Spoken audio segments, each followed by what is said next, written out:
بسم الله الرحمن الرحيم. عن أبي سعيد رضي الله تعالى عنه قال قال رسول الله صلى الله تعالى عليه وسلم: والذي نفسي بيده إنه ليخفف على المؤمن حتى يكون أخف عليه من صلاة مكتوبة يصليها في الدنيا. رواہ احمد۔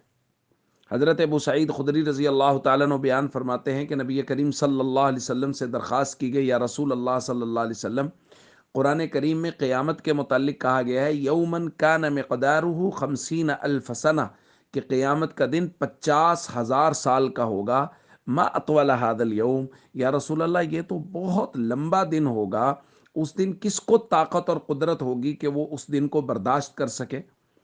اور دوسری روایت میں ایک دوسرا سوال ہے، یا رسول اللہ قرآن کریم میں کہا گیا ہے یوم یقوم الناس لرب العالمین، کہ قیامت کے دن لوگوں کو رب العالمین کے لیے کھڑا ہونا ہوگا۔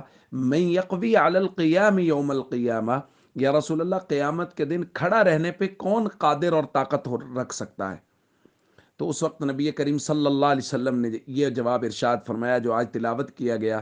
حضور نے فرمایا، قسم ہے اس ذات کی جس کے قبضہ میں محمد صلی اللہ علیہ وسلم کی جان ہے، انہ لیخفف علی المؤمن، یہ قیامت کا دن مومن پر اتنا ہلکا اور خفیف ہوگا، حتی یکون اخف علیہ من صلاۃ مکتوبہ، یہاں تک کہ ایک فرض نماز سے بھی اس کو کم معلوم ہوگا، یصلیھا فی الدنیا، جس فرض نماز کو مومن دنیا میں پڑھا کرتا تھا۔ تو دوستو، قیامت کی سختیاں اللہ رب العزت مومنوں سے دور کر دیں گے، اور یہاں نماز کی مثال دے کر اللہ کے نبی صلی اللہ علیہ وسلم نے اس بات کی طرف بھی اشارہ کیا کہ قیامت کی سختیوں کو کم کرنے والی چیز وہ ہے نماز۔ اس لیے فرائض اور ارکان اسلام کی بھرپور پابندی کریں اور ہمیشہ اللہ کی رحمت کو مانگتے رہیں۔ السلام علیکم ورحمۃ اللہ وبرکاتہ۔